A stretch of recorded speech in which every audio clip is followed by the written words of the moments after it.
Я приветствую вас, дорогие друзья, уважаемые гости и подписчики моего канала. Всем большое спасибо, что ждете по пятницам нашей встречи с украинским политтехнологом Андреем Золотаревым. Он на связи прямо сейчас. Андрей Владимирович, приветствую вас. Добрый вечер, Александр. Добрый вечер, зрители. Друзья, всем большое спасибо, что подписываетесь, что задаете вопросы, поднимаете острые, волнующие темы, следите за тем, что происходит. Это очень важно. В любом случае это очень важно, потому что, знаете, сейчас время очень, очень и очень спрессовывается.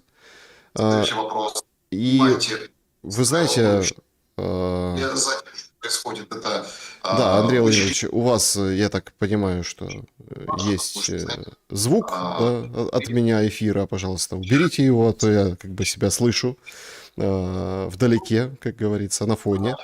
Давайте его как бы уберем. И я, в принципе, скажу, что мы начинаем все как обычно, нашу беседу, и максимально этот разговор посвящаем острейшим новостям, которые сегодня пришли. Это и американским, это и внутриукраинским, и европейским, конечно, Зеленский со своими заявлениями, и, собственно, того, чего ждать вообще от следующего раунда переговоров и что принесла нам вот эта уходящая неделя, предпоследняя неделя зимы. Поучаствовать можно, оставить свой вопрос в сообществе YouTube, в клубе зрителей, закрытом телеграм-канал сообществе, и, конечно, в чате трансляции. QR-код — это возможность поддержать канал и прямо на экран написать, чего хотите, да, мысли, предложения, вопросы. Опрос сегодняшнего эфира вот такой, и звучит следующим образом. Почему Залужный вспомнил все именно сейчас? Варианты ответов. Зеленского решили припугнуть, Зеленского решили сливать, Зеленский решил переметнуться к США, и прикрытие более страшного слива о Зеленском, коррупционного, с записями или какими-то еще, и поэтому сейчас это все вбрасывается как определенная прививка, то есть малая какая-то доза информации для того, чтобы смешать карты, запутать, опровергнуть, а следующий более крупнее слив, но он уже будет не так чувствителен. Так делают иногда политтехнологи. Как бы вы ответили на этот вопрос и что думаете о Залужном? Че это вдруг?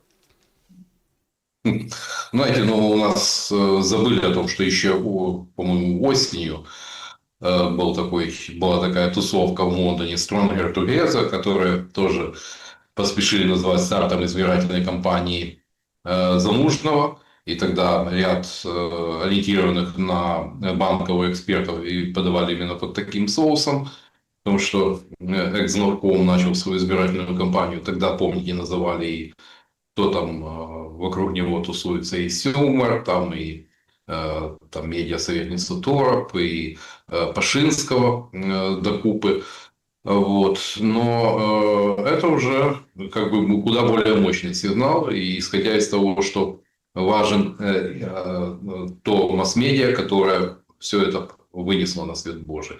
Агентство Associated Press, подобно Вашингтон-Пост, который злые языки называют правдой на Потомаке, такой орган глобалистов. Associated Press с тем же основанием можно причислить именно к этой обойме.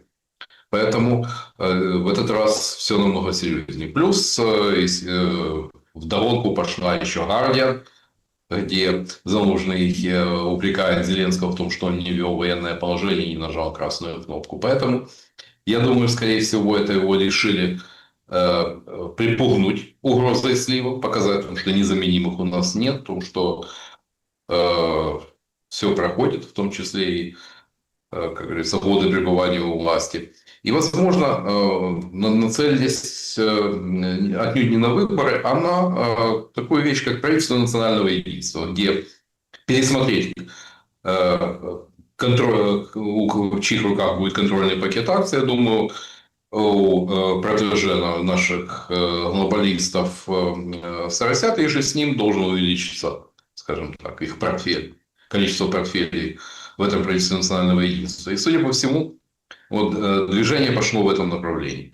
Учитывая провал Женевского раунда переговоров, говорить вперед о выборах некоторые поспешили, то, что могут быть там, в мае месяце, все, это уже проехали. Тут в тайминг уже никак не попадаем, мы, судя по всему. А вот принцип национального единства почему? Учитывая то, что толкают в направлении демонтажа выстроенные Ермаком вертикали, и потихонечку фигуры будут выдавливать, то есть, соответственно, это потребует определенных и кадровых перестановок. И, похоже, они уже не за горами, учитывая то, что сейчас пойдет смена, планируют поменять порядка 15 руководителей областных управлений СБУ под кураторством Полнада.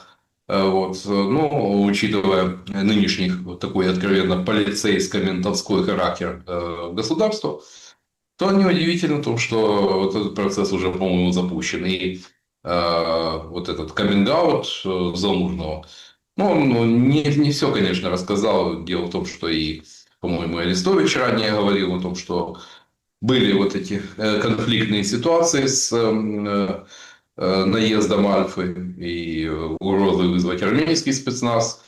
Это секрет Полишинеля, но ранее это было на уровне слухов. Теперь Залужный, собственно, верифицировал, что таки да, это было. Ну, не все, конечно, рассказал. Интересно было бы услышать верит ли он, не верит в официальную версию гибели Валерия Чистякова.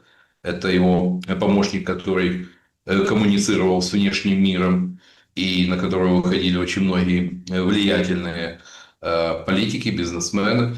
Вот. А такой контактер – это носитель очень многих тайн и секретов. И как для военного очень странная, конечно, смерть, поскольку не отличить боевую гранату от муляжа. Рюмки. Ну, От да, рюмки. ну, это ж на кого это рассчитано. Ну, впрочем, кажется, у нас и не такое прокатывало, но вы же понимаете. Поэтому, все-таки, я думаю, какой-то движ начался. Но это отнюдь не к выборам. Мгм. Поскольку многие поспешили в том, что опять снова Залужный начал избирательную кампанию. Нет, это немножечко другой сигнал. Это, кажется, такая пространная просьба, намек поделиться, немножечко поделиться властью. Ну, нерушимый союз зеленинцев и соросят требует изменения процентного участия сторон. Ну, в противном случае продолжатся еще и коррупционные разоблачения, то есть прессинг будет идти со всех сторон, как и со стороны глобалистов, так я думаю, и Вашингтон это не проглотит. Вот такое петляние, Владимир Александрович.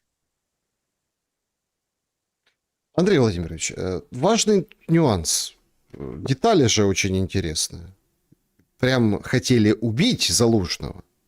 Значит, одни как бы источники рассказывают о том, что его давно хотели поймать ракетой, а другие о том, что его хотели подтянуть под какой-нибудь скандал коррупционный, сексуальный. Ну, ни с тем не сложилось у Залужного. То есть, если какие-то грешки, может, где-то там и есть в шкафу, но это, в общем, ничего серьезного. То есть, на острове Эпштейна Залужный не был.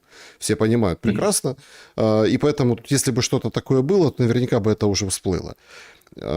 Все вспоминают, как пропадал Залужный, да, была эта часть. Но вот сегодня же это день каких-то откровений. Мы приближаемся к 24 числу, а это ровно 4 года, и «Гардиан» написала ведь большой материал о том, как это все было. Да, вот как, с чего началось, кто верил, кто не верил. И там есть определенные, там, ну, сказать, что это шибко новые варианты, или там очень уж такие некие подробности, вроде как и нет, уже все рассказано за предыдущие 3, ну, или там 2, там 3 годовщины, да, вот этих, с этого момента большой войны. Однако интересно, что Зеленский выглядит несколько иначе в этом материале. Почему? Ну, сейчас пошел процесс перебрасывания ответственности. Ведь ранее уже было такое, что, дескать, Залужный встречался с Марком Милли, и тот посоветовал ему рыть окопы. Это немножко не так. Накануне войны с Марком Милли Залужный не встречался. Это легко проверить. То есть пошла уже вот такая информационная война с перебрасыванием ответственности, честно говоря, вот за трагедию 24 февраля 22 года несут ответственности как политическое руководство, так и военное в равной мере. Но факт остается фактом. Своевременно красная кнопка, я имею в виду введение военного положения и соответствующие по протоколу действия, они не были сделаны. И это привело к тому, что был потерян юг, и противник оказался у ворот Киева, по большому счету. И дальнейший ход событий мы все прекрасно помним. И, естественно, сейчас Залужный перекладывает ответственность на политическое руководство. Политическое руководство стремится, ну, вот сегодня вышел и Кратевич, рассказывает о том, что контрнаступ провалился. Ресурсов было достаточно, но вот не был обучен личный состав, не было правильно выбрано направление удара и так далее. То есть пошел такой футбол. На мой взгляд, проблема гораздо глубже. Тут вопрос институциональный. Ведь по большому счету мог ли Залужный там зайти в кабинет президента и сказать: я подаю в отставку, поскольку военная необходимость игнорируется политическим руководством и так далее. Нет. В нашей ситуации, ну, в ситуации Украины это невозможно. Принцип «я начальник, ты дурак» у нас работает сверху донизу. Поэтому проблема того, что вот эти вещи, которые должны быть прописаны, кажется, это на скрижалях у нас, это отсутствует напрочь. Ну, я думаю, допустим, тот же Алексей Арестович, который эту внутреннюю кухню видел изнутри, как все это происходило, может навести резкость, но факт остается фактом, то, что уже, кажется, включились в работу медийщики, политтехнологи, которые, ну, в одном случае пытаются отбелить, в другом случае пытаются, кажется, наверное, повесить всех собак. Ну, то, что предпринимались определенные действия, да, перебазировались ряд систем ПВО, и в ночь на 24 февраля, то есть россиянам удалось только частично задавить систему ПВО, других просто не оказалось на месте. Были предприняты там, Залужные в Гардиан указы, там, минирование Черного моря. Но в то же время не были перекрыты, не было сделано все необходимое там, на севере Киевской области, на Чонгаре, где, по сути, перешейки были открыты. Вот поэтому ответственность за это в равной мере несет и политическое руководство в лице Зеленского, так и военное в лице Залужного. Как вы оцениваете информацию, что Зеленский звонил Борису Джонсону, чтобы тот звонил Путину, чтобы тот остановил, в свою очередь, войну? А в конце концов, мы же, вот это, когда сегодня я это прочел, в этом, ну, один из этих тезисов этого материала «Гардиан», как-то по-другому выглядеть стал Борис Джонсон, который приехал и сказал: давайте просто воевать. Ну, знаете, во всяком, пока это Борис Джонсон не подтвердил, то, что был у политического руководства, был момент шока и растерянности, это совершенно очевидно. И то потому, как стремительно переместились многие держдячи в Ужгородскую тероборону, говорит о том, что да, такие вот этот момент неготовности к такому повороту событий был налицо. Соответственно, растерянность, страх.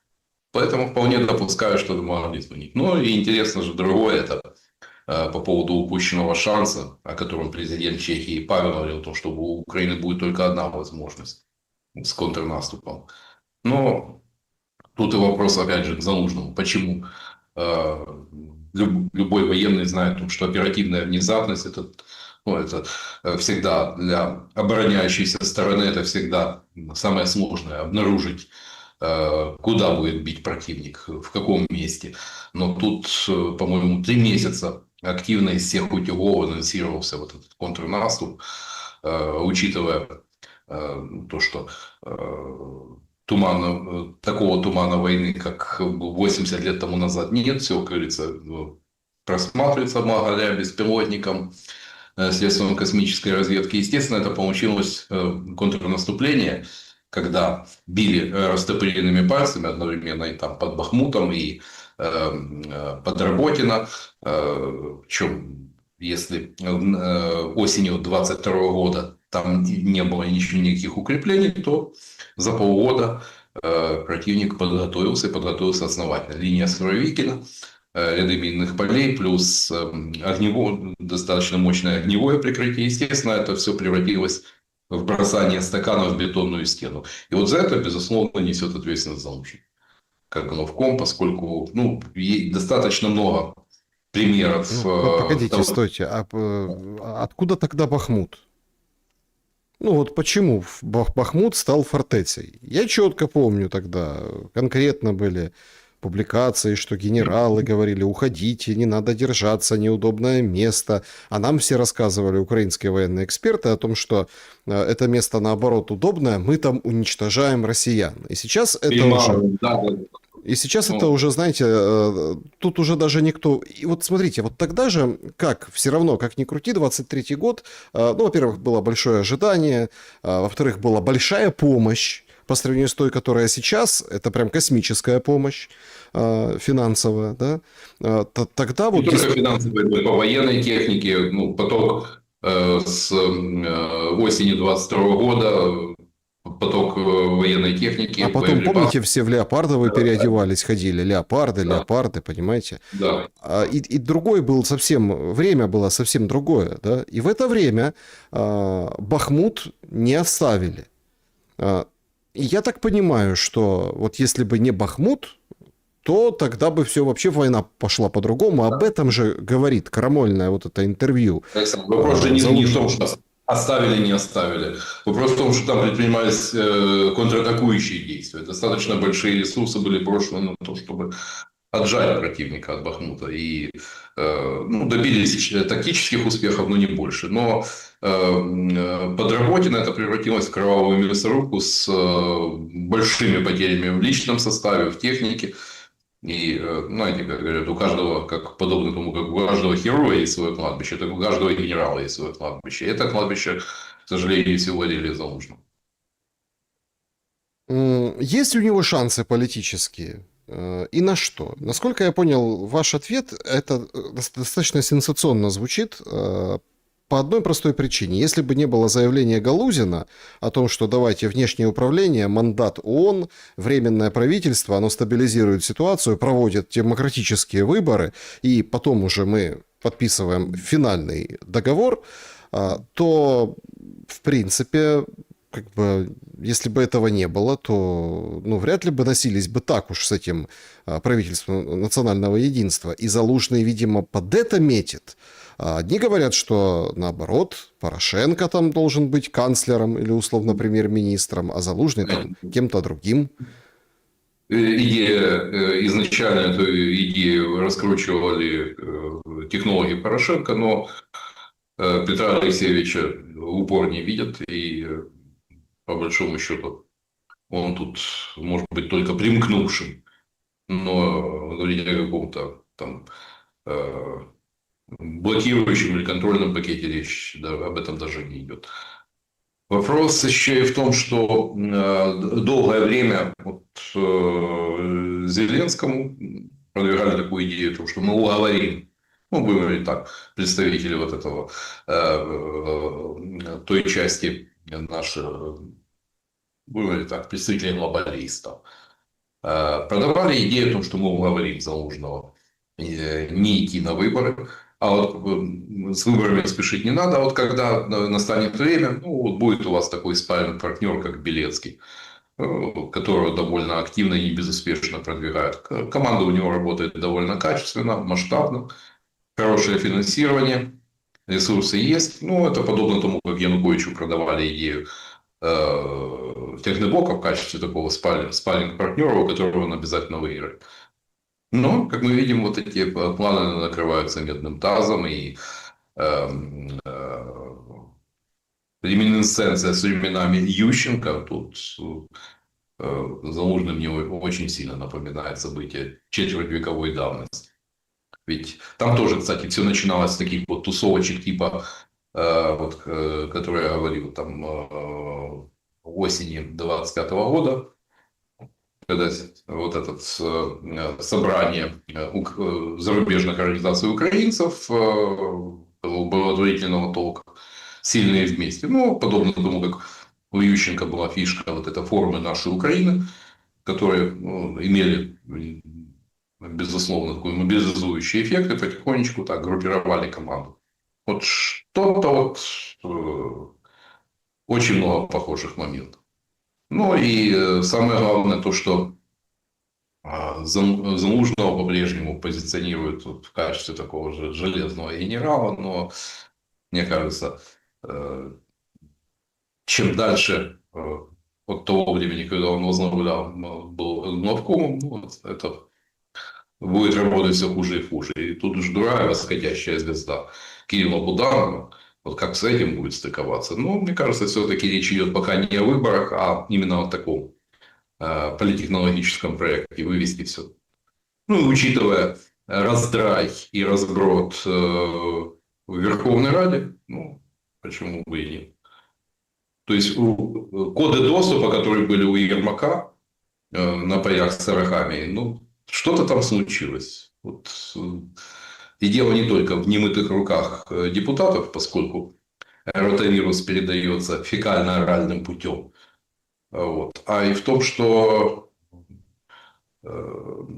выпали вожжи из рук. И то есть, и, соответственно, депутатский корпус прошел в разнос. Как все это собрать теперь воедино? Задачка еще та. Вот. Смотрите, а если рассматривать этот сценарий с, ну, кто-то говорит, внешнее управление или там, не знаю, мандат ООН, который организует тут нечто подобное, международное, да? Смотрите, вот, Александр, сразу скажу, к идее Галузина я отношусь чисто такому, как политическому вбросу. Такая политическое заявление, но которое не стоит ногами на твердой почве. То есть, вряд ли это будет реализовываться в нынешних условиях. Так а зачем тогда Залужного достают? Нет, Залужного достают... У нас достает лондонский обком с тем, чтобы изменить конфигурацию власти. Лондонский обком заинтересован в демонтаже влияния Ермака, ермаковской вертикали, но свято же место пусто не бывает. Зеленский пусть пока остается, но в правительство на командной должности должны зайти наши люди. Вот к этому все идет. Тут Галузина и близко нет. У него совершенно другая идея. Она, скорее всего, была ориентирована больше на такой на глобальный юг. Красивый жест. Но, а тут пристрелка, судя по всему, к этой идее. Изменение конфигурации власти в самой Украине без выборов. Выборы проводить, ну, многие уже там встали на низкий старт, безусловно, у многих начался павловский рефлекс, потекли слюнки, там начали, вот и мне звонили, там, может быть, там работа какая-то найдется. Знаете, я всех разочаровываю, нет, по-моему. Хорошо, но без выборов, смотрите, без выборов и сохраняя вот эту, ну, вот эту систему власти, Залужный к власти не придет. Сейчас я просто вижу и хочу, чтобы вы оценили эту вероятность. Идет достаточно большой и очень серьезный тренд, когда у противоборствующих, прямо враждующих сторон вокруг Украины как бы совпадают интересы. Ну, вот смотрите, британцам же надо бы Залужного поставить, да, у руля. Надо. Россиянам надо, они же не просто так предлагают эту тему с внешним управлением, но официальным внешним управлением, стабилизационным периодом, перевыборами и все остальное. Тоже американцы вообще как за милую душу. Им бы только мир объявить завтра и все, и как бы заниматься своим. У них там есть чем заниматься. Сегодня Верховный суд отменил тарифы Трампа. Ужас, конечно, ужас. Это будет, говорит, у меня есть план Б, запасной план, но мы посмотрим на самом деле. Мы посмотрим, это серьезный удар глобалистов. Украина не нужна, чтобы бить по Трампу теперь, после этого решения. Поэтому у всех как бы интересы совпадают в этом отношении. Просто как это будет разыграно? Смотрите, давайте начнем с Кремля. И, похоже, оттуда, скажем так, пошла вот эта идея проведения выборов, чтобы получить легитимного подписанта, который там уже не сдаст назад, не скажет, что там под давлением и так далее. Вот. С этим согласился Трамп.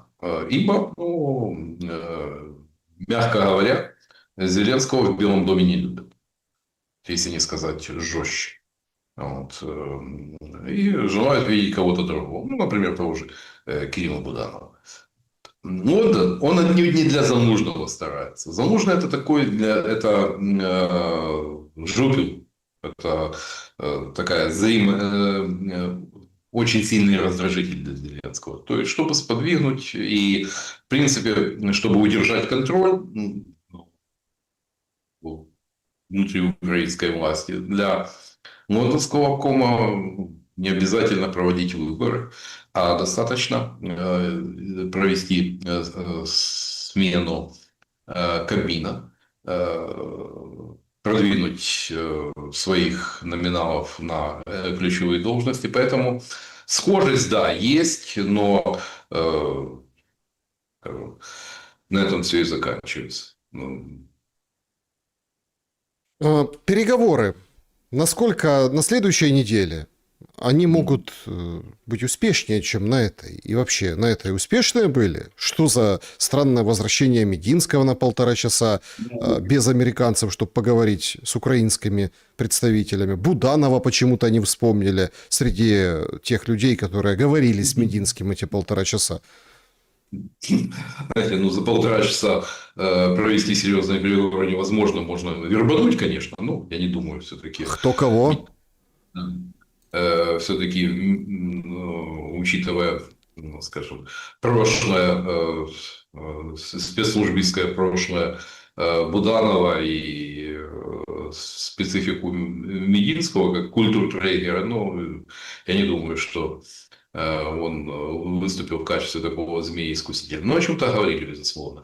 Другой момент. Кремль может быть доволен абсолютно. Трампа не раздражает.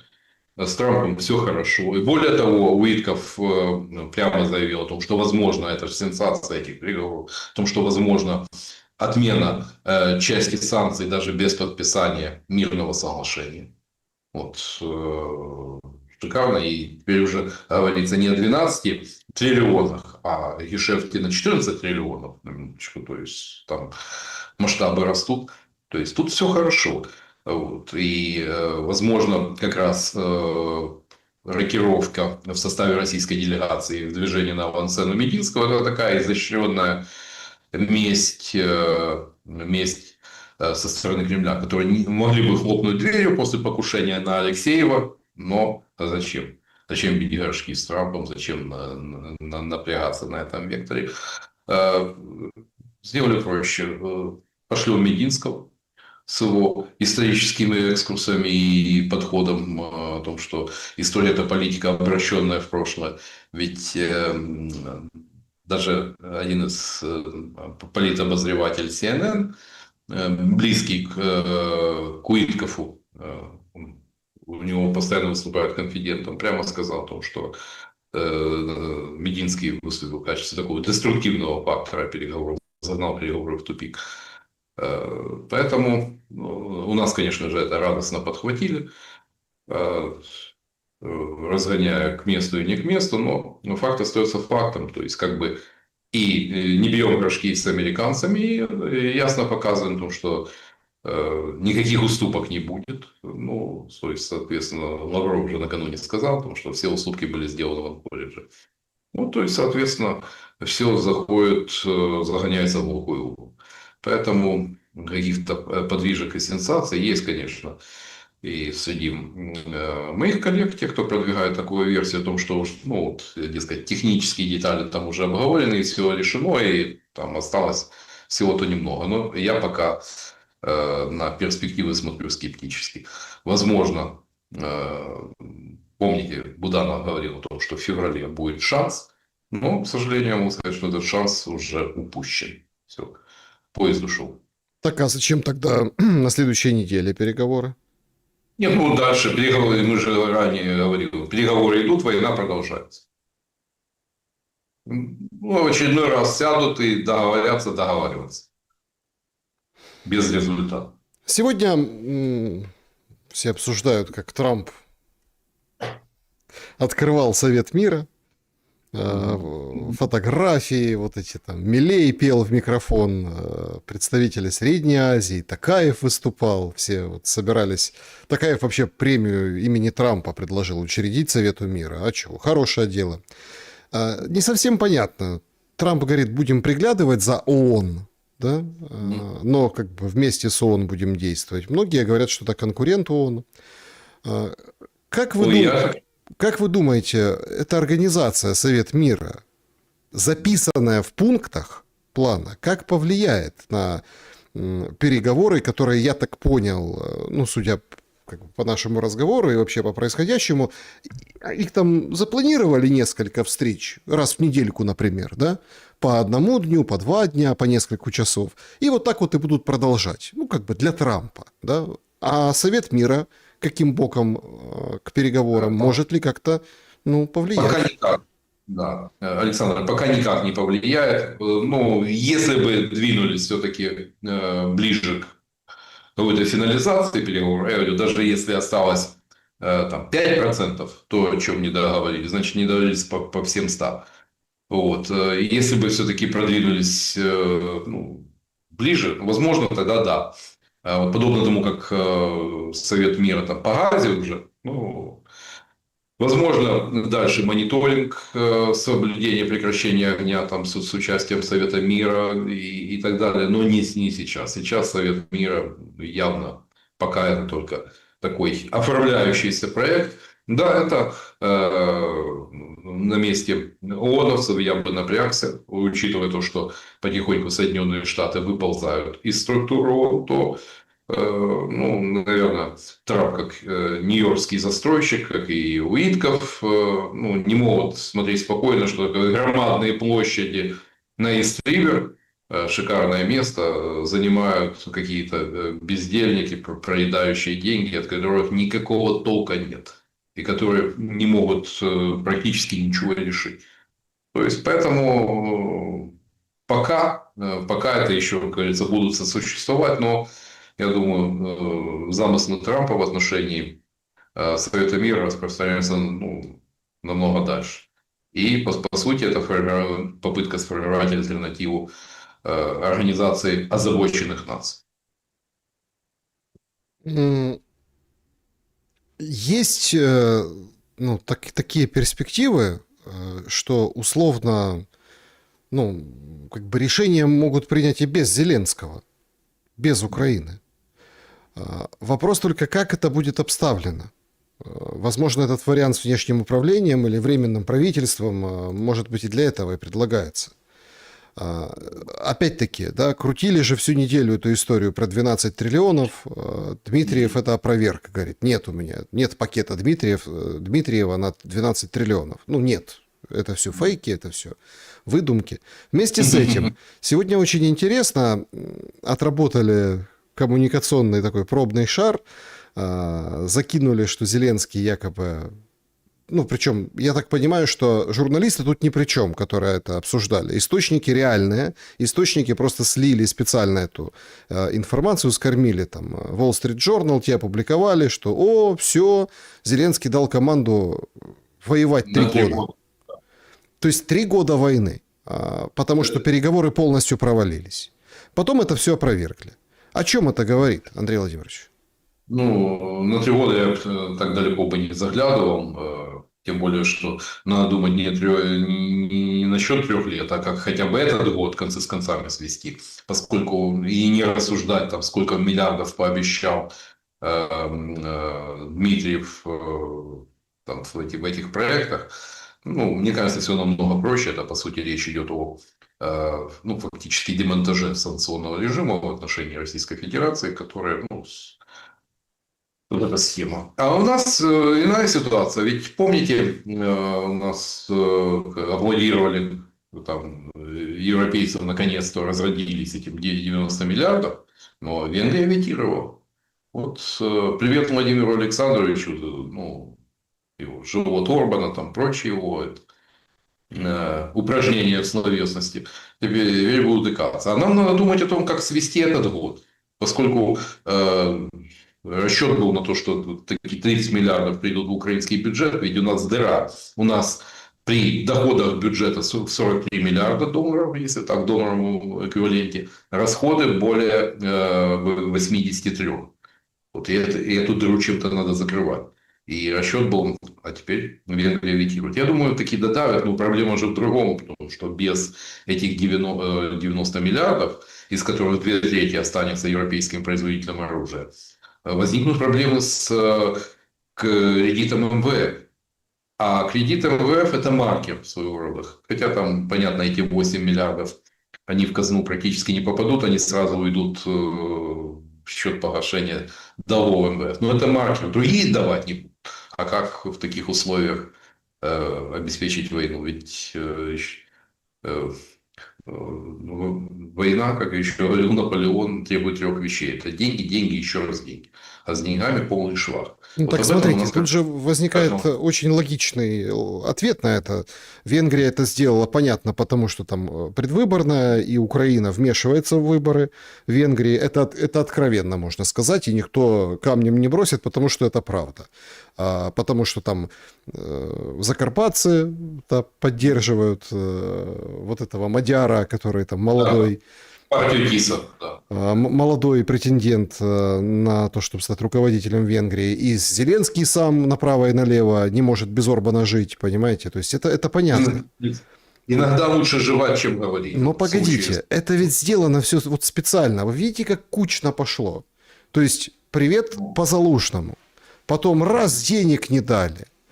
И такие какие-то сливы, какие-то информация. Зеленский отбивается. Кажется, это уже похоже на какую-то истерику. Ну, своими вот этими заявлениями, да, мол, да.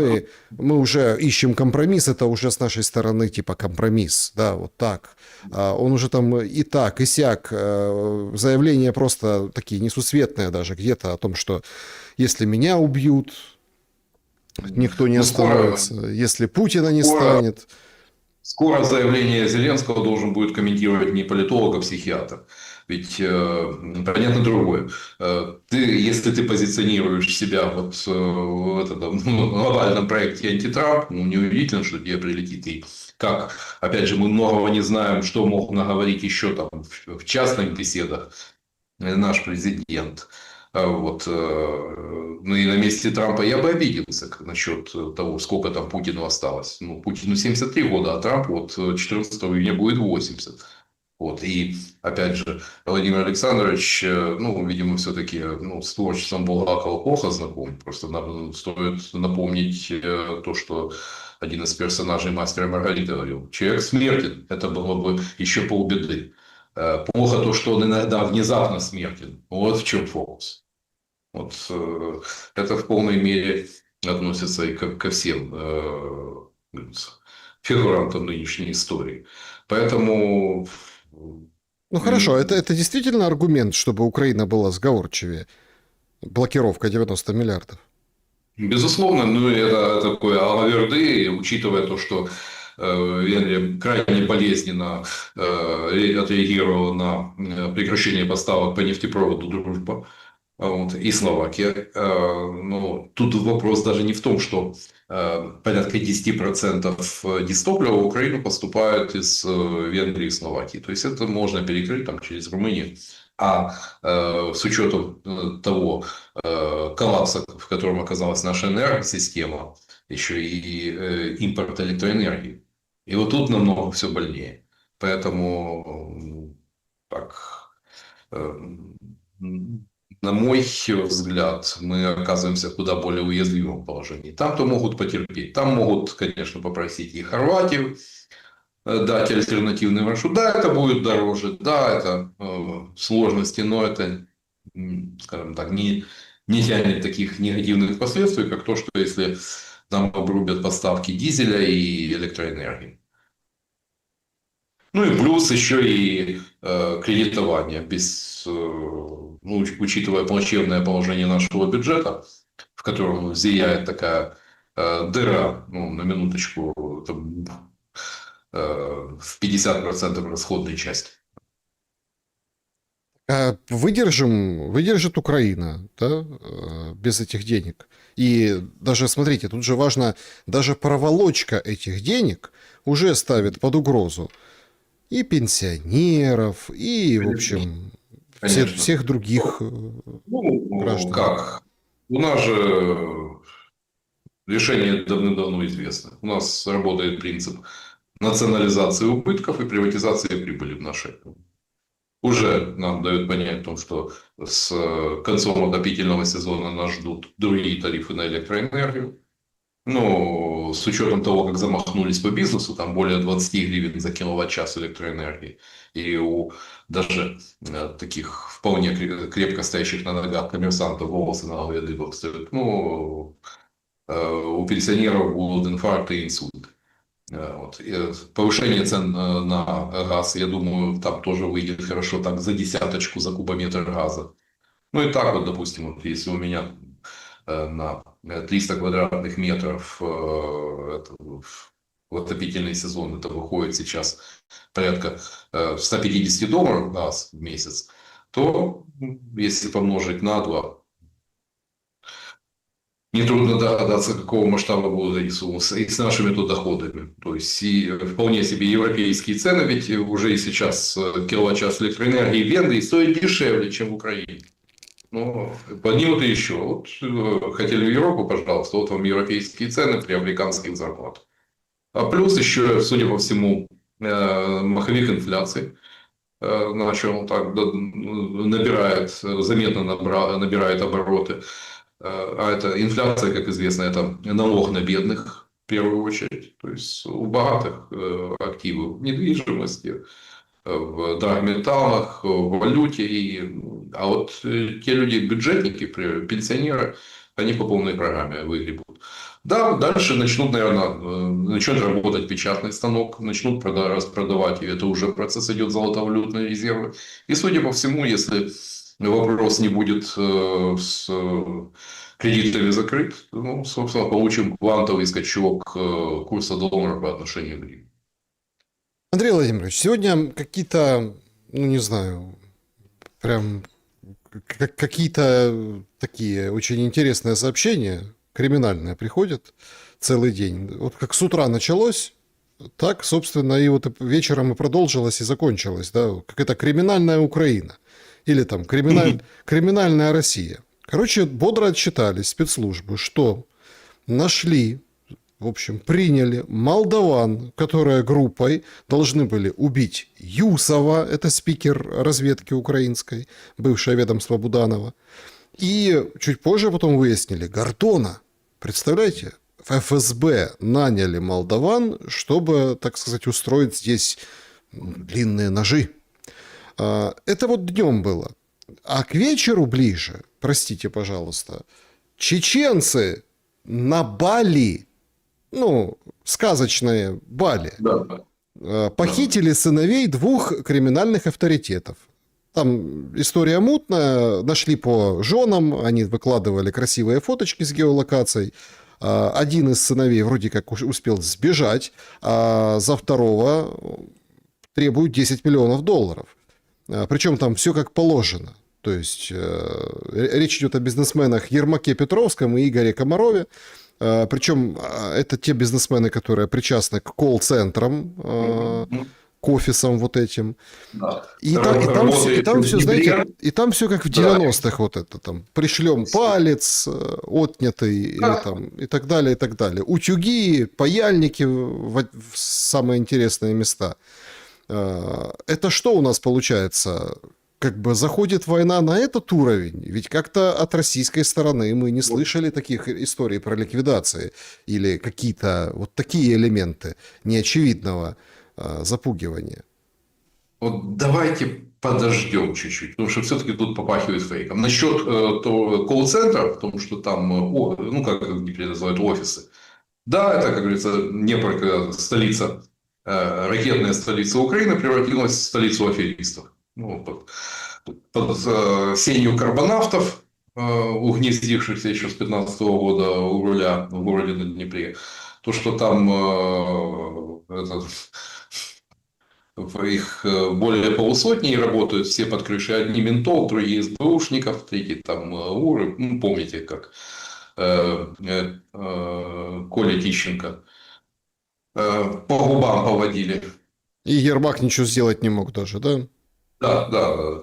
Вот. Но уж очень там авторитетные родители у этих молодых людей. Понятно то, что одно дело просто наехать там на какого-то средней руки коммерса или там криптоинвестора. Ну, в Дубае не так давно нашли там одного российского криптоинвестора в разобранном на запчасти виде. Граждане Российской Федерации просто нашли потенциального терпилу. Тут же может прилететь ответка. Тут люди не рядовые. Поэтому давайте подождем, я бы не спешил. Ну, то, что время от времени тех, кто, нацаревав за годы войны миллионы, будут становиться объектом преступных посягательств, это в лес не ходить. Любые, тем более, что нас ждет такой период, когда вернувшиеся с фронта будут требовать справедливости, они, обнаружив ее, будут решать, восстанавливать ее свои, то, как они себе представляют. У них мир в черно-белом свете, люди перешагнули через моральный барьер убийства себе подобных, поэтому тут будет жарко, горячо, и лихие 90-е покажутся просто детской прогулкой. Поэтому пока вот эту информацию поделил на два, и надо проверять, но у меня есть все-таки ощущение, то, что это тут кто-то с чем-то не стыкуется. А вот что касается молдовских штукатуров, которых выдают за элитных киллеров ФСБ, также Дмитрий Ильич рассказывал, что у него находятся элитные киллеры ФСБ. Но Дмитрий Ильич, простите, мне напоминает, знаете, вы помните старый бородатый анекдот про неуловимого Джо. Вот. А почему он неуловимый? А потому что он никому нафиг не нужен. Вот, Дмитрий Ильич Гордон, не та мишень. Юсов я понимаю. Это те, кто хочет создать проблему Буданова. Безусловно, человек занимается не только спикер, но и, похоже, имеет отношение как политический консультант и технолог. Тем более объезжал города и веси с моим однофамильцем, из-за чего возникали непонятки. Говорит, а я никуда последний год никуда не ездил. Тем более харьковчанин. Ну, это выходцы из поры. Я, правда, не знаю, какая там, черная или желтая, которая не... кадры еще из нулевых. И, судя по всему, вот произошла такая путица. Но с Юсовым понятно, а Гордон тоже. Тем более, что спецслужбам нанимать, тем более там Дмитрий Байрактар. Байрактар хотел убить Гордона. Шикарно. Это как красиво же. Байрактар хотел убить Гордона. Да. Знаете, вот очень часто тут вряд ли... Есть большая вероятность того, что, как это очень часто вводится в практике спецслужб, они сами же своими же руками создают заговор, провоцируют, провокация, царица доказательств. А потом благополучно отчитываются о поимке злоумышленников. К сожалению, вот такие подходы очень часто встречаются в практике, когда там одна рука нанимает, другая рука ловит, а на выходе получается красивая отчетность. Андрей Владимирович, вот про Бали, то, которое сказочное, я хотел с вами обсудить. Еще один такой, знаете, магнит нечестных денег. Там же этот проворовавшийся майор еще купил себе недвижимость. Смотрите, майор занимался тем, что начпрод, то есть он продукты солдатам поставляли. Гнилые, меньше, чем надо, чем по накладным. И так вот тырили. Показала КБР видео, где он там покупает на Бали себе апартаменты. Показали, как он покупает себе там маздочки красные, одинаковые, там, для членов семьи. Показали, что он ходит такой весь, в общем, красавчик с сумочкой денежек, пачками долларов. Сделки проводит. Нормально все у него. Но ты понимаешь, что это всего лишь начпрод. Конечно, конечно. А если вот посмотреть на Галущенко, да, все же сразу вспомнили Хмельницкую АЭС, когда там рядышком с Зеленским, который возмущался, говорит, где финмониторинг, вот это все, где? А он стоял рядом и кивал, понимаете, да, какие-то негодяи выводят деньги из Украины, представляете, да, через швейцарские банки, через острова, через фонды подставные, причем фирмочка записана там все свои, все самые близкие люди. Это по поводу Галущенко, да, жена, там, дети. Когда сын учится за 200 тысяч долларов в Швейцарии, то есть и он так стоит, кивает, понимающе. Да, пол заплатил. Но смотрите, и это еще не все, и это еще не все деньги. Вот ты вот сидишь и думаешь, так понятно, почему война не закончится.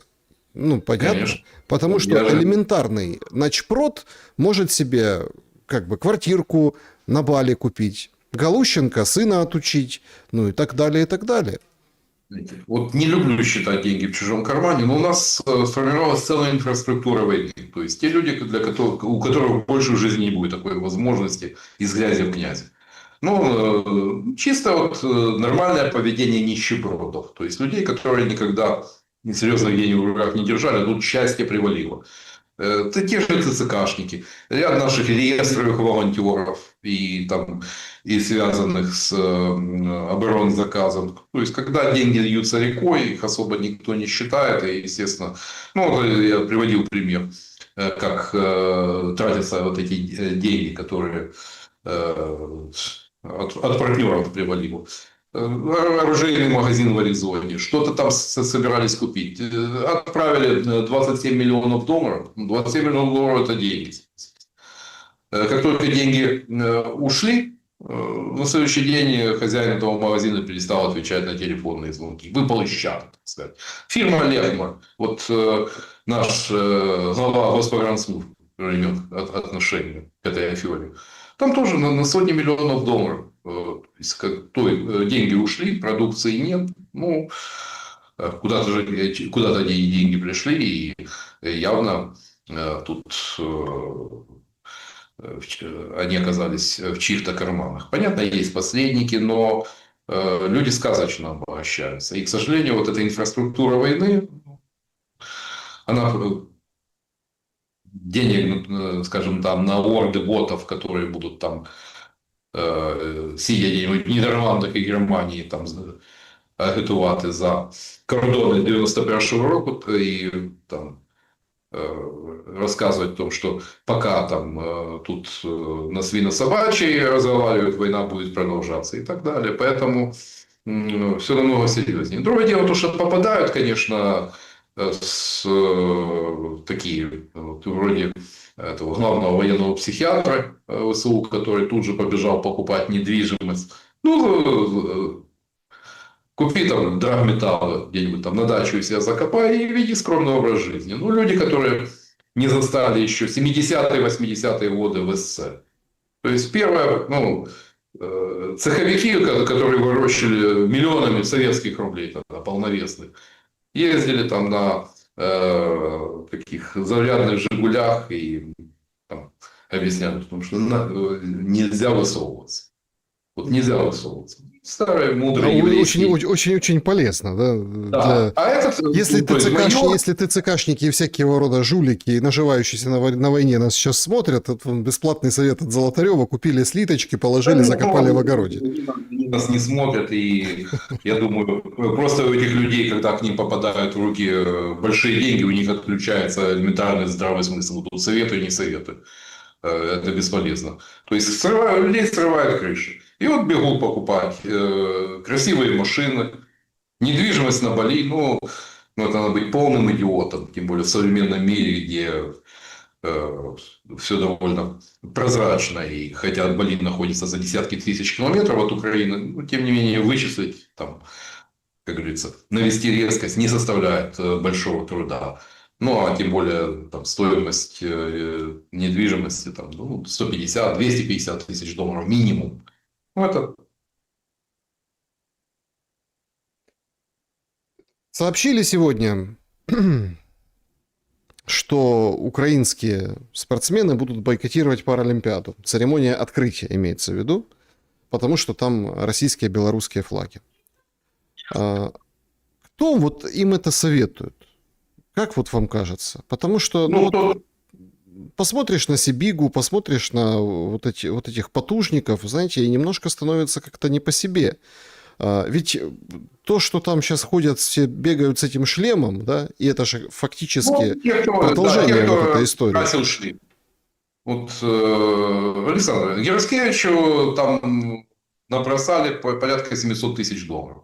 Вот интересно, кто-то из семей этих погибших спортсменов хоть копейку получил? Интересно, Вот. что пришел к нему в соцсети Шарий и начал его как бы, ну, донимать в комментариях этими вопросами. Ну, тот начал какими-то мемчиками отвечать. Короче, а люди увидели этот, ну, как переписку, и сами начали спрашивать. И сейчас там сотни комментариев, ну, типа, кому ты помог, ну, дал ты кому-то из тех родственников, которые у тебя на шлеме, или кому, куда ты их передал, эти деньги, понимаете?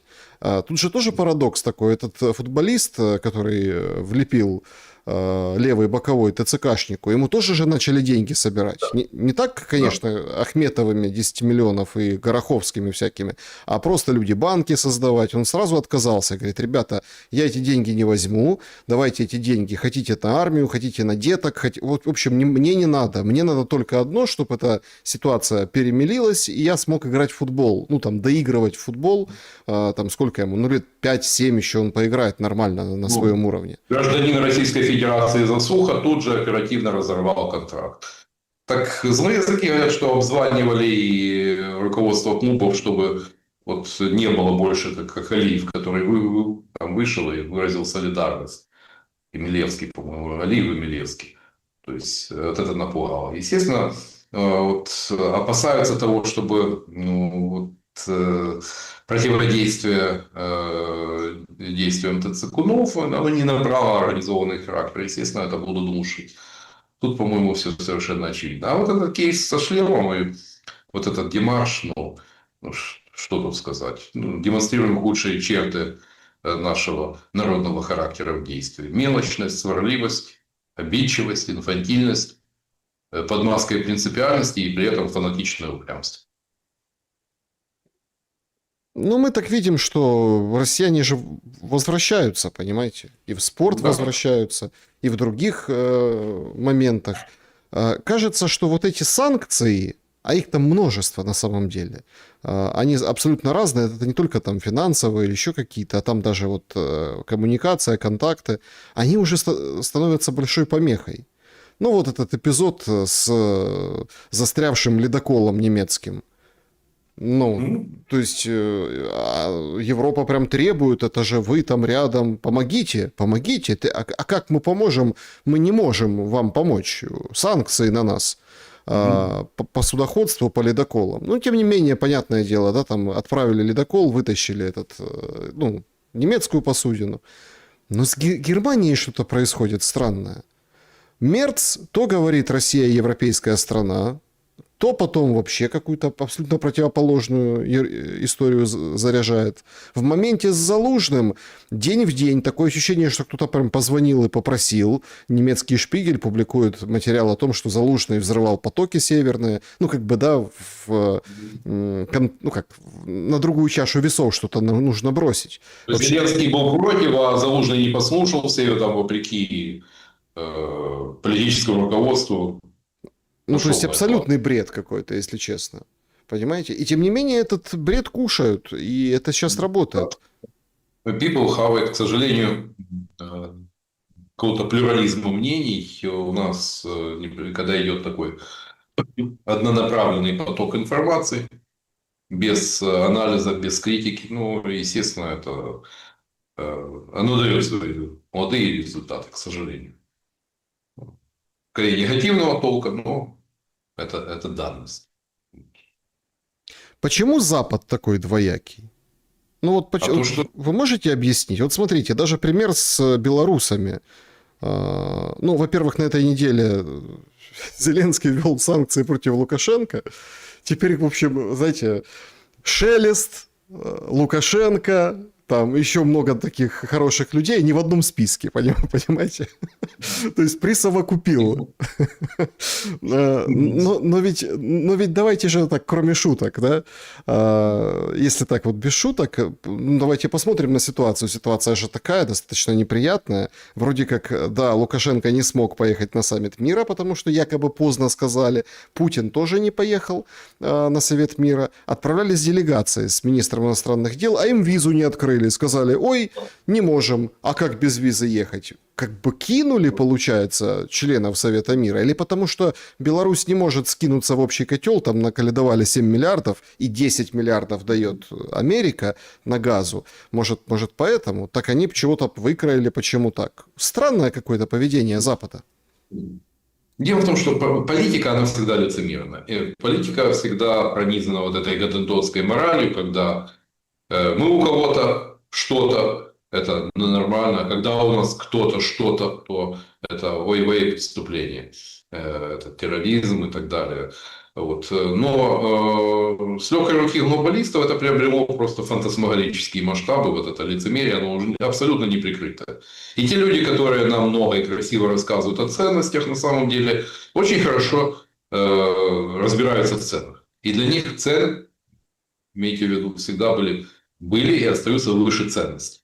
Кто бы что нам не говорил про свободный мир, про демократию, цен юбер радость. Вот. Поэтому ничего удивительного в этом нет. Почему США не может закончить войну в Украине? Ну, наверное, потому что в США нет, как в Советском Союзе, 6 статьи Конституции, руководящей и направляющей роли республиканской партии, точнее. Ну, ведь сегодня мы видим, Верховный суд заблокировал эти глобальные тарифы Трампа. То есть там система сдержек и противовесов, как, чтобы мы не говорили, она там работает. То есть и в том числе вот, скажем, предохранители от сумасброда, от дурака. Вот. Поэтому Лондон у нас недооценивают. Ну, если подходить с формальной точки зрения, военная сила Великобритании ничтожно мала по сравнению с теми Соединенными Штатами. Но спецслужбы, дипломатическая служба куда как более хитрые, изощренные, в отличие от более прямолинейных американцев. Все-таки многолетний опыт,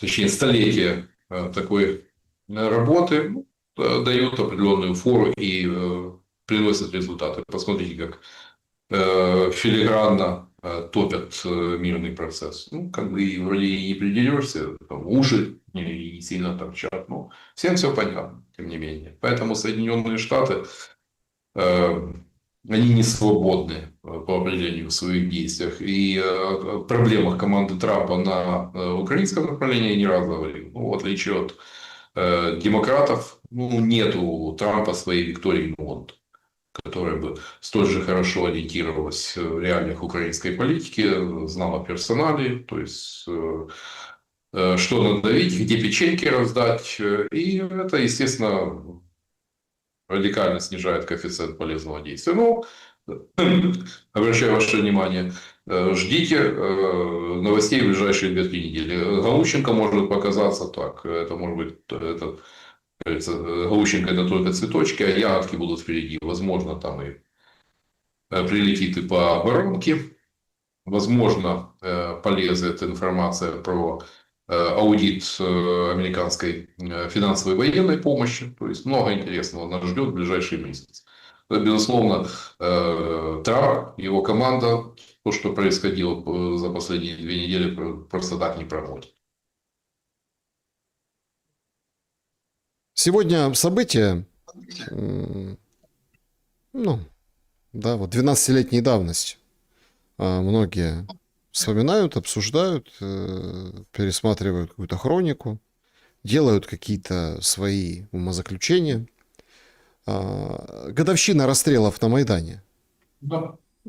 Да. Ну, что тут сказать? Непонятно, смотрите, до сих пор там, я не то, что там... Естественно, Нет, не скоро мы узнаем у правду. меня есть свои представления, да, кто стрелял на Майдане. Из того, что за эти все годы, да, стало известно. Я думаю, что у вас тоже они есть.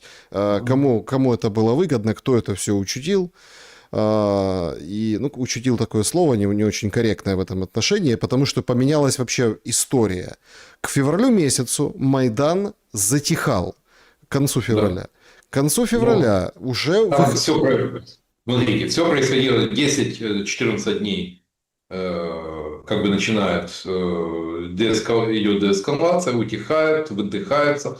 Потом бац, какое-то событие. И это на протяжении вот с декабря месяца вот такой темпоритм вот этих событий. Но то, что случилось 18-го, да, действительно не имело прецедентов. Я бы обратил внимание на другое. Там же в году 10 или 11 вот эти феменши спилили крест, который там, поклонный крест. Вот, ну, и буквально там пали десятки метров от этого места пролилась кровь.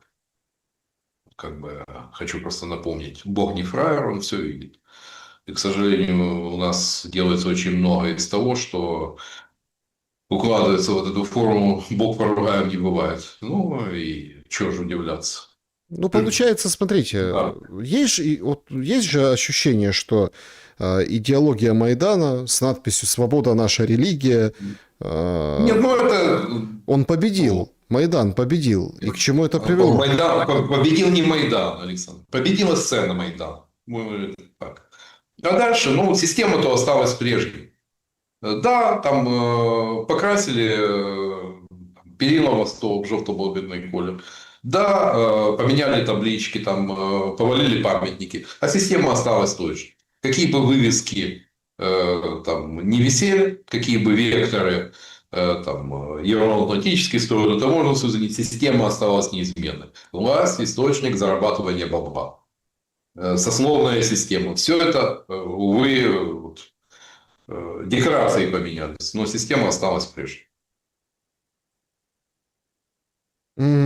Друзья, подведем итоги нашего сегодняшнего вопроса. Всем большое спасибо, что проголосовали. А почему Залужный вспомнил все именно сейчас?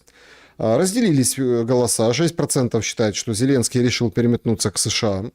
31%, 29% прикрытие более страшного слива. 31% Зеленского решили припугнуть и слить 34%. Возможно, конечно, желаемое за действительное, а возможно и все варианты подходят: и припугнуть, и слить, и чтоб никуда И не да, делся. тут не хватает, опять же, мы не знаем контекст предыдущих 2 недель, то, что скрыто, как говорится, не публично. Вот там может быть ответ на этот вопрос. Друзья, переходим к вашим вопросам. Всем большое спасибо, что их оставляете. Начнем с клуба зрителей. Пожалуйста, как бы в чат уже можете потихоньку писать свои вопросы. То есть мы переходим к этому формату, чтобы вопросы были в чате. Уже можно, потому что то, что раньше, оно улетучивается. Значит, вот такие у нас для вас есть вопросы. Полетели.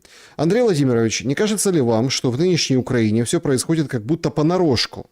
Конституция есть, но она понарошку. Когда власти удобно, игнорируют. Запрещено использовать ВСУ против гражданских, но понарошку. ТЦК лютуют. Запрещена нацистская символика, ну как бы понарошку. На шевронах куча. Патриоты любят Украину, ну тоже понарошку. Их дети и внуки уже давно за рубежом. Парламент есть, ну понарошку. Голосуют за деньги и так далее. Чиновники говорят по-украински, но тоже понарошку. На записях НАБУ чистая русская речь. Вопрос: как долго общество и страна могут существовать понарошку? И какой будет финал? Ну вот мы уже движемся уже в полушаге отказ. К сожалению, вот вместо вот этого слова там, «свобода наша религия» можно было повесить другое слово. Казаться, а не быть. То есть, вот это все декорация. Вы же понимаете, что я просто наблюдал, как люди, которые там точили карандаши регионалам, превратились там в пламенных украинских патриотов, там клейма негде ставить. Наверное, в вышиванке спят. Вот. А прекрасно уживались, как теперь они рассказывают, с донецкими бандитами. Вот. Факт, факт. Вот это все декорация. А сущность, теплое место, корыто, возможность косить бабло, вот это вот сущность. Алина Востроилова. Украина хороша, когда ею занимаются и вкладывают деньги. Самостоятельность выливается в государство для олигархов или в проезжий двор. А допускаете ли вы здоровый шанс для Украины перезагрузить государственность и строить светлое внеядерное, внеблоковое, нейтральное общество, не угрожать соседям и не создавать государство для людей, не для олигархов и для торгов аукционных? Ну, то, что мы стоим на пороге смены проектности, это совершенно очевидно, и во что потребуется не просто переписать Конституцию, а, собственно, нажать кнопочку резета в отношении возможного переоснования государства. И это, я скажу, вполне вероятный сценарий, если мы ведем речь о том, чтобы сохранить Украину как государство. Поэтому менять потребуется очень много, и те вещи, которые сегодня кажутся невероятными, но боюсь, что завтра это станет постучиться как объективная реальность. Поэтому абсолютно согласен с тем, что придется многое переосмыслить и изменить буквально вот в ближайшие несколько лет. Опять же, если мы хотим сохранить Украину как государство.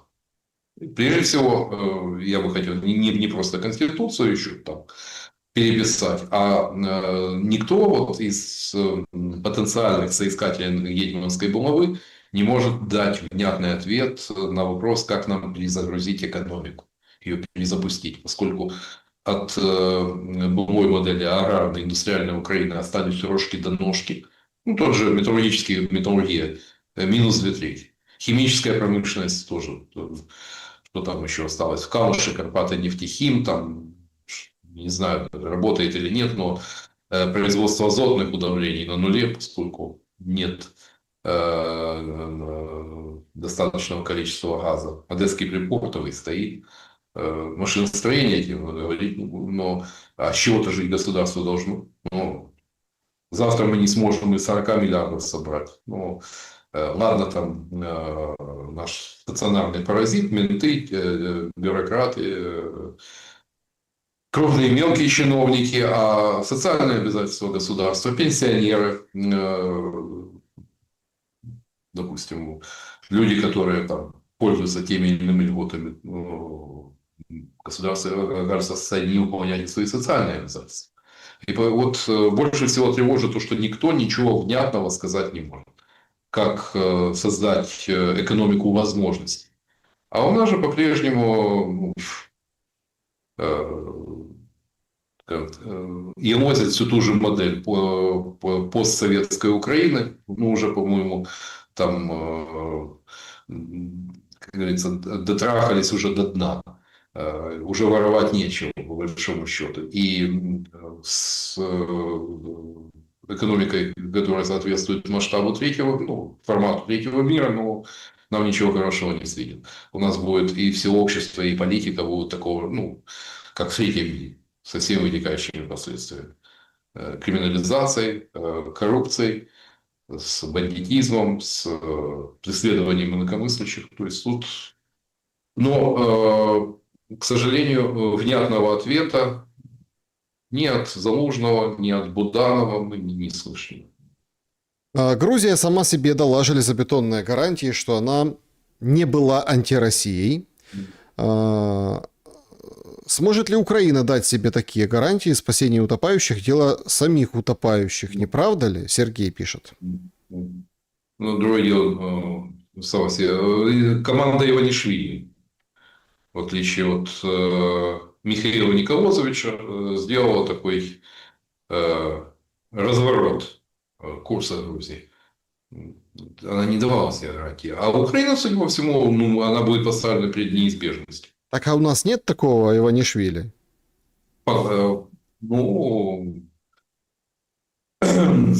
Смотрите, я прям серьезно задаю этот вопрос. Раньше казалось, что главный олигарх Украины Ахметов, что-то мог. Но вот как показал 2014 год и вот эта вот история до 22-го с Донбассом, ничего не мог. Не, ну, на самом деле, ну что, там же многое затевалось, как говорится, с разрешения и позволения, но донецкие хотели приготовить себе обед, а спалили хату, по большому счету.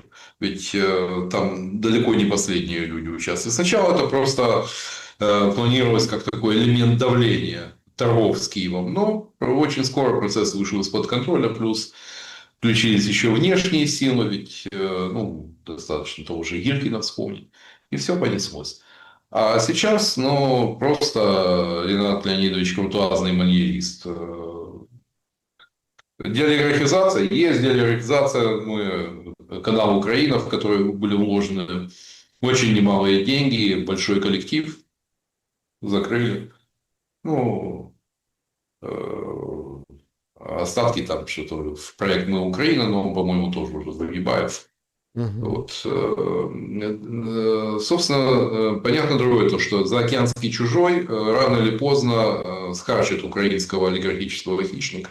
Это вопрос времени. Может быть, Пинчук, как человек божий, человек мира, уедет там, жить в Лондон, но там, сохранить какую-то часть, ибо близок к той же Департии, тем же глобалистам, но всех остальных, ну, где Живаго, где Коломойский. То есть, поэтому олигархический кооператив наш полинял. Полинял. Руслан, судя по всему, получается, что со стороны, что стороны в Женеве договорились об энергетическом перемирии.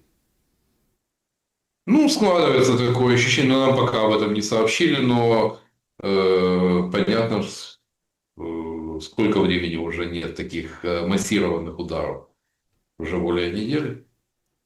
Ну, подождите, Вот. Орешникам грозили он несколько раз. Не, ну, грозить это одно, а ударить это другое. Ну, Поэтому опять-таки, таких, украинские мониторинговые паблики да, грозили несколько да, раз, да. ударов масштаба январских, декабрьско-январских, скорее, там, 27, по-моему, декабря началось, такого масштаба ударов не было. Мгм. Ну, Так, будем надеяться на лучшее, да. о Путине вопрос от пользователя. Ранний и средний Путин был активный, креативный, любил многоходовки, сейчас полная противоположность. Это можно связать с тем, что процессы запущены, и осталось ждать, когда проснется осознанность в российском украинском обществе. Тогда толпа хатоскрайников переродится в народ, когда каждый начнет переоценивать взгляды, подходы, смысл, а не просто хавать то, что подсунут. Тогда дело за каждым из нас. Мгм. Ну, во-первых, человек со временем меняется. Человека меняют обстоятельства. Вот, мы там часто вспоминаю ТСК, помните, был такой киевский ревизор, один из блогеров, вот, который учил жизни Назарчика, рассказывая о том, что в ТЦК служат прошедший фронт, правильные ребята и так далее. Ну, пока не хлопнули его. Ну, теперь он рассказывает совершенно другие вещи. Ну, видимо, потребовалось, чтобы реальность постучала дубиной по голове, чтобы ему там еще чуть подрихтовали ребра, чтобы он изменил позицию. Вот как классический пример. Ну и люди, знаете, вот надо исходить из того, что у каждого свое. Это очень многие, чем дальше от фронта, чем дальше от мест боевых действий, тем агрессивнее, кровожаднее персонажи, которые, допустим, пишут там и посты в Фейсбуке.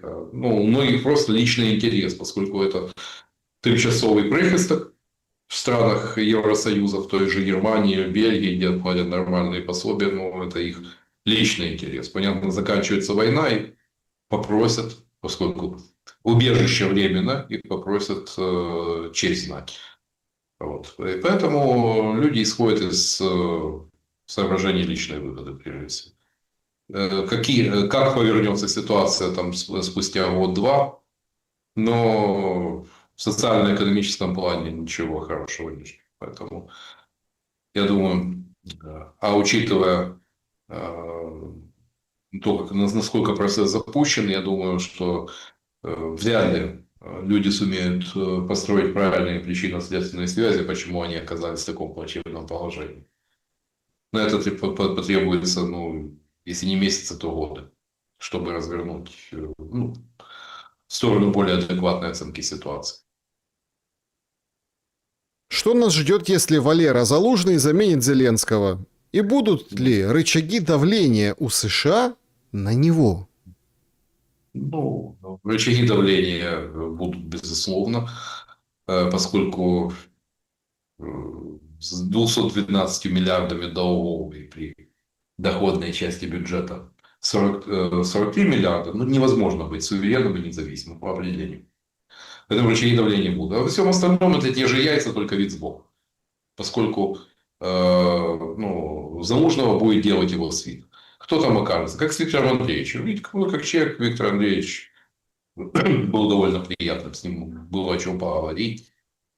Вот, особенно если ты там, умеешь, знаешь, хотя бы там, имеешь элементарное представление там, о трипольской культуре, вот он прямо расцветал. Вот. Но во всем остальном, остальное дело его свит. Все художества, в том числе с газом, там, отказываемся от 50 долларов за 1000 кубометров, будем платить по 500. Ну, замечательно. Вот и с Залужным такая же история, поскольку как боюсь, как политик, возможно, как генерал и железный, но как политик он слабый, как марлевые трусы. Дмитриев, Оксана пишет, заявил, что потенциальная сделка оценивается на 14 триллионов долларов, но сделка заключается не в обмен на снятие санкций, как об этом пишет Экономист. Не вводите людей в заблуждение, Александр. Смотрите, я не говорил, что это в обмен на снятие санкций. Давайте для чистоты речи. И вообще он как бы, ну, опроверг вот этот свой пакет ровно вчера. И правда, потому что много критики пошло по поводу этих, скажем так, продажи, да? Да. Смотрите, ну, наша задача не политинформацией заниматься, это достаточно, как говорится, нажать пару кнопочек, там, забить в Google, и он все выдаст. А попытаться заглянуть немножко дальше. Вот это дальше я вижу, что вся вот эта 14 невозможно просчитать, где там 12-14, то есть оно не поддается. Это так, поскольку, по-моему, Дмитрий, он выходит из инвестиционных банкиров, а это люди, которые активно сочетают, ну, умеют выдавать желаемое за действительное, то есть ну, немножко пиарщики. Вот. И похоже, вот эта вот цифра, важно ударить цифрой по мозгам, но там есть вполне практический интерес. Этот практический интерес как раз и заключается в том, чтобы ну, никто же не будет спорить с тем, что Трампу интересно немножечко оттянуть Россию от Китая. Вот. А у Кремля есть прямой практический интерес в смягчении санкционного режима, то есть чтобы российские углеводороды пошли на европейский рынок, как-никак все-таки это живая копейка. Кто бы что ни говорил про белорусское военное кейнсианство, что еще 5 лет можно будет, ВПК может работать по полной программе, там восполняя запасы. Экономика любит живые деньги. А эти как раз то, что предлагают Уитков и Дмитриев, ну, это вариант того, как эти живые деньги получить. Поэтому ну, сегодня, смотрите, тут же какой момент еще очень важный. Сегодня там, я сейчас вылетел из головы кто, наверное, Нью-Йорк Таймс. Они же что описывают? Или какое-то другое издание. Описывают, что так уже все работает. Уже нормально, там, пошли инвестиции американские, поподписывали с корешами Трампа интересные будущие проекты. Да, пока это все на уровне договоренностей, но это все очень быстро и быстро, как бы можно вернуть американский бизнес. По-моему, у Трампа политика, если там он не видит гешефт, ну, она по определению неполноценная в глазах Дональда Фредовича. Поэтому будут и разработки редкоземельных металлов, и никеля, и участие там, в добыче углеводородов, и модернизация парка, российского авиапарка, прежде всего, со самолета компании Boeing. Вот это все будет. И независимо да, я же сенсационность того, что, что осталось за кадром, это вот то, что Витков дал понять, что даже без подписания соглашения о прекращении войны возможна отмена части санкций. Мгм. Ребята, по-моему, уже все для себя решили, нацелились и движутся в вполне определенном направлении. Так, в чате трансляции люди пишут, тут клоуна сменит солдафон, вот и все перемены. Ну, как бы... Смотрите, вот такой вопрос. Сколько человек осталось в Украине? А это никто не может. Ведь, знаете, у зеленинцев тоже соглашались с тем, что, когда я говорил о том, что надо провести перепись в первую очередь. Да, все нормально. Без этого, это по сути, провести инвентаризацию страны, понимать, что ты принимаешь. Прежде всего, что у нас с человеческим капиталом. Да, да, хорошо, но как только зашли во власть, ситуация изменилась. Ну, провели фейковую. Вот это эрзац перепись по там, Дубилет Джуниор там устроил. По мобильным телефонам, да. Да. Это, простите, но это такая откровенная порнография, не имеющая ничего общего. То есть полноценную перепись никто не проводит, потому что ее результаты, боюсь, будут больше напоминать приговор тому курсу, по которому вели Украину. Поскольку даже до 2022 года потери исчисляются миллионами. Но согласитесь, если в стране созданы нормальные условия, из нее народ не валит. А так национальная идея становится, если не самому свалить, то хотя бы своих детей вытолкать. И да, сейчас одна из таких тем в околополитической тут тусовки далеко, там не последние люди в стране обсуждают, как вытолкнуть из страны детей. Там, В смысле а спаси. когда, да, да, когда Ну, Сегодня, молодежь не сегодня связывается. что же придумали? Сегодня, говорят, бакалавры будут учиться 3 года. То есть в школе надо будет учиться 12 лет. 3 года бакалавратура и 2 года магистратура. Ну, вот такая как бы сейчас Да, реформа, понимаете? И говорят, что ну, это хорошо. нормально. Зимбабве как национальная мечта. Значит, Третий мир, ну что, да. вот такой вопрос. Могут ли из окружения Зеленского ближайшие, Юрий пишет, слить его, опасаясь за собственную шкуру? Конечно, конечно. У нас и всегда так происходит, поскольку, как правило, предают самые те, кто, как говорится, был всегда в шоколаде, те, кто был ближе всего, те первые же и сливают. И для них предать это не предать, а предвидеть. Все нормально. И, скорее всего, это уже происходит. М, Вот такой еще вопрос. Ну, тут хороший вопрос. Доколе, понимаете? Доколе. Спасибо, да. Ну, отвечу, как на перстне Соломона. Все пройдет, и это тоже. Так, а как формируется бюджет без знания переписи населения Украины? С фонаря от фонаря. Ну, естественно, когда там пишется виртуальная цифра, это дает определенную возможность маневра, возможность создать какие-то избыточные денежные запасы, то есть которые, ну, и использовать, как говорится, для личного блага. Так или иначе, это дает определенную свободу рук. Вопрос. Среди покинувших Украину из-за гонений Зеленского много ли националистов, как Мосейчук и Арестович? Они ничего не забыли и ничему не научились, и будут с фигой в кармане к России дальше, и все повторится. Не, ну, с фигой в кармане к России будут не только националисты. Ну, к сожалению, вот, если бы это была в Грузии пятидневная война, то да, там обида за Южную Осетию, Абхазию, но как бы все ограничивалось бы плевками в чашку кофе. Тбилиси. Вот иногда там случается.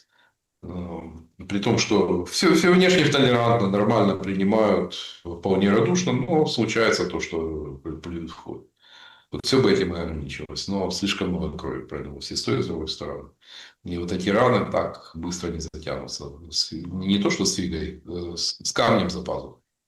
А камнем, как известно, можно и запустить. И, как говорится, когда визави отвернется и огреть в самый неподходящий момент. Поэтому не питайте иллюзий. А, знаете, многие вот, дескать, вот как с Мелитополем, там вполне спокойно, но Украина очень разнородна. Дальше там за Днепром уже начинается, вот, и даже вот село там совершенно иные, ну, вот как 100 лет назад при Петлюре. Ну, э, не решится вот так вот по щучьему велению. Вопрос от пользователя. Украина останется полигоном? Пока да. Пока да.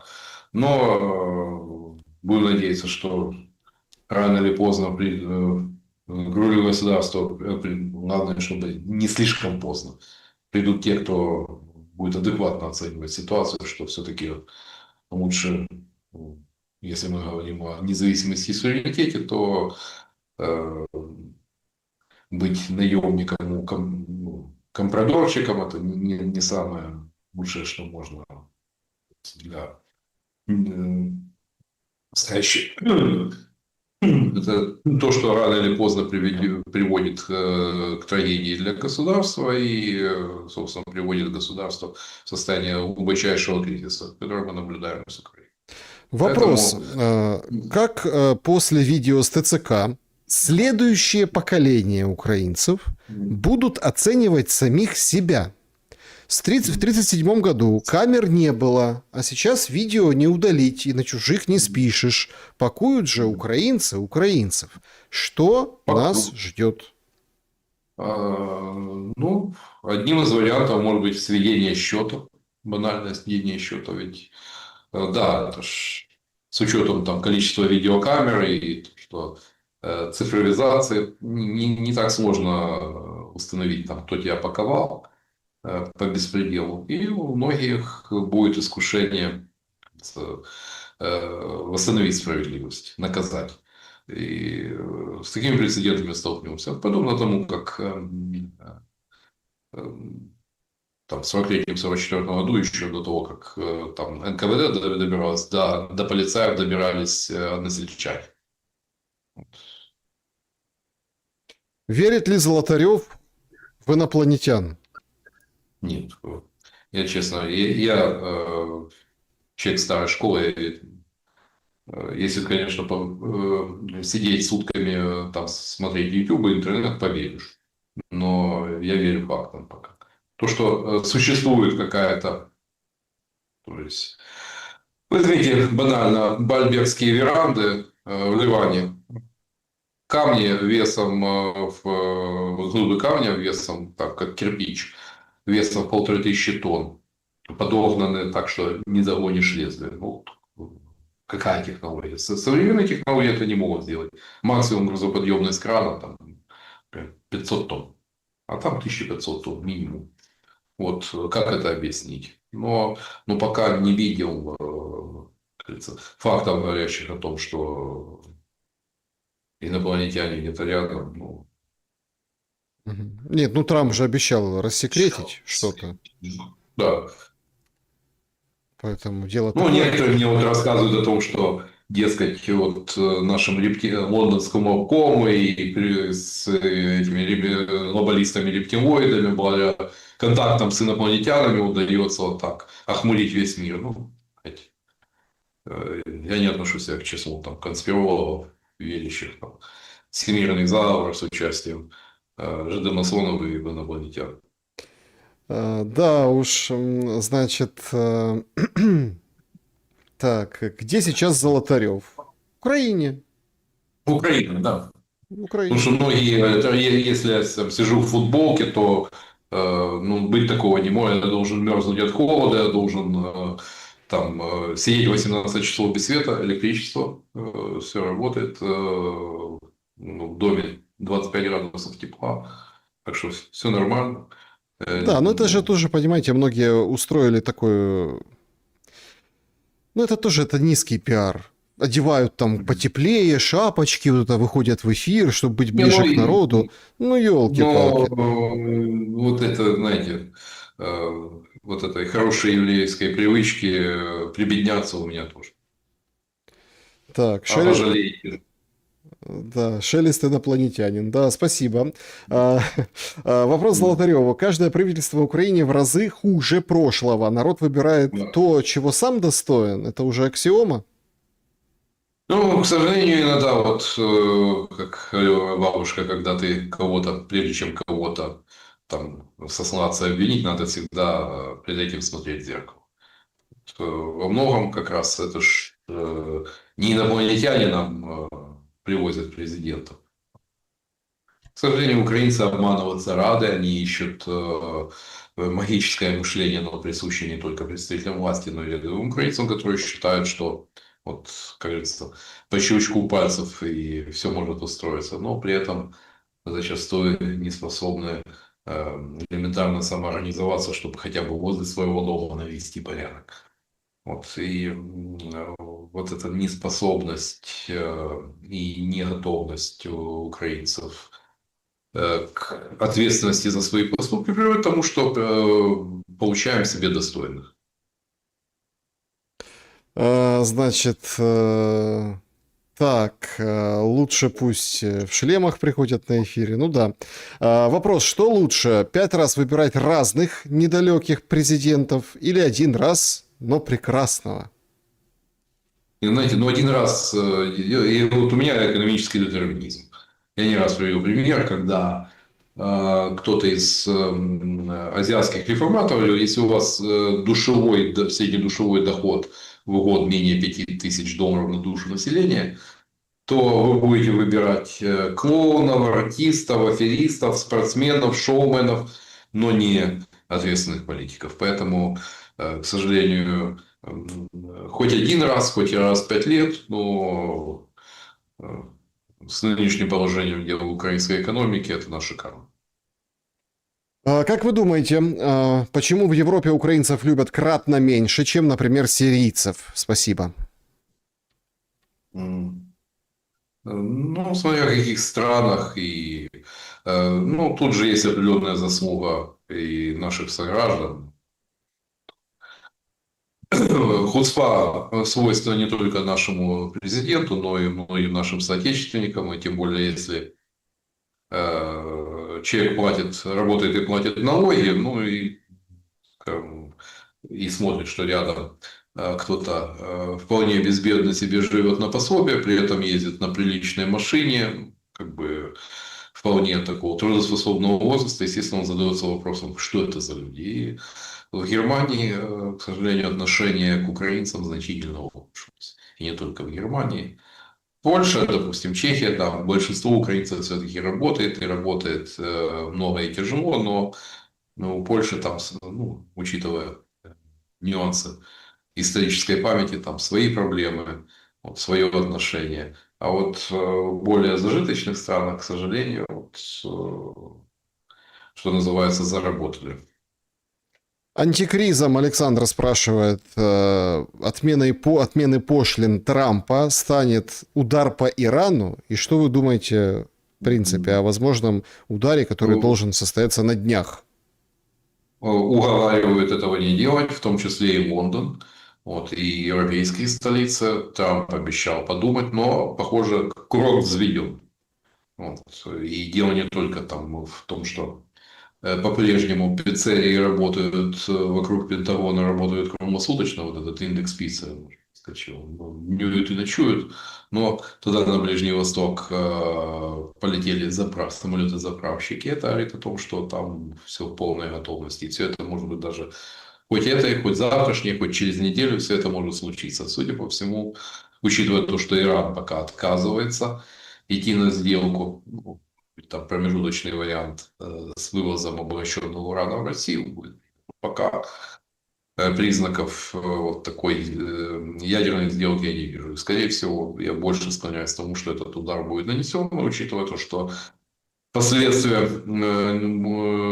несут явно негативный характер для КНР, которая до 40% углеводородов покупала в Иране. Это понятно. Ладно, там венесуэльскую тяжелую нефть, ее потерю Пекин как-нибудь переживет, есть чем заместить, а вот иранские углеводороды с этим проблема. Поэтому, я думаю, скорее всего, таки Ирану прилетит. Думаете, будет какой-то удар все-таки? Да. И вытащил Вопрос. нож режь. Это из серии. Вот вытащил нож режь. Значит, вопрос Золотареву. Значит, следующие на Украине президенты будут только хуже? Тенденцию народа и чуйку уже не обмануть? Но пока вот идет так. Ну, я не хочу говорить о том, что обязательно там следующий будет хуже. То есть, может быть, свита того же Залужного или Буданова окажется на порядок адекватнее. То есть, я не хочу говорить за людей. Но пока вот так все получалось. Как оно будет со следующим, ну, поживем увидим. Но я иллюзий не питаю, поскольку наблюдаю за деградацией политического класса на протяжении 30 лет, и пока не только президенты, но и депутаты все хуже и хуже. Я прекрасно помню 94 год, когда, пожалуй, самые демократические выборы в Украине. Когда еще социальные лифты работали, люди без денег могли стать депутатами. И да, помню и шахтеров из Донбасса, которые сравнительные таблицы законопроектов там между чашкой чая изучали. Ну, люди стремились учиться, понимать, что они делают. А сегодня, ну, вот эти массажисты, там, эти Ну да. бродобреи, да, Продавцы которые, линолеума, да. Значит, тренеры, которые, да, забросил в Верховную Раду, дают это на аутсорс, там, ребята, там, пишите. вопрос. Если русские теперь не братья, а кто будут братья? Кто будет вкладываться в Украину, как Россия когда-то, на энтузиазме? Ну, давайте так, Россия на энтузиазме не вкладывалась. Нет, ну, Давайте вот по-честному. вкладывал Советский Союз. Да, это да. Советский Союз это другая была, другой строй был. И как бы там ни было, но даже в 1941 году Гитлер, выступая в Берлинском спортпаласе, говорил о том, что большевики превратили Украину в гигантскую фабрику по производству оружия. То есть, то есть. Там, ну, вот у вас же в Луганской области рубежная, там крупнейший завод по производству взрывчатки. Еще до войны. Или сколько военных производств было в Днепре. Там, ну, каждое второе предприятие работало на оборонку. Вот поэтому вкладываться не дело в том, что таких добрых эльфов, которые будут вкладываться ни на Востоке, ни на Западе нет. Другое дело то, что с нашей внешней политикой, такого внешнеполитического дефолта, когда мы последовательно бьем горшки со всеми соседями, ну, так неудивительно, что и отношение к нам такое же будет. Ну, как-то придется менять проектность, переосмысливать внешнюю политику, подходить к ней не с точки зрения каких-то и навязанных идеологических императивов, вот как с Лукашенко, а исходить из того, что экономическую политику государства должны определять его экономический интерес. Вот и всего-то. Ну, давайте вот таким вопросом закончим. Куда будет бежать Зеленский? Ну, скорее всего, будет как это. А я еду жить в Лондон. Друзья, Что, да, что таунхаус в элитном районе Белгравия, это недалеко от Бейкер-стрит, там, где обитал Шерлок Холмс и доктор Ватсон, там, говорят, заканчивают ремонт. Друзья, всем большое спасибо, что побывали на нашем сегодняшнем прямом эфире. Подпишитесь на Золотарева, у него регулярно выходят ответы на вопросы. И спасибо за ваши вопросы, которые вы оставляете. Андрей Владимирович, благодарю за время и мысли. Всего доброго. Берегите себя. Еще увидимся сегодня в прямом эфире.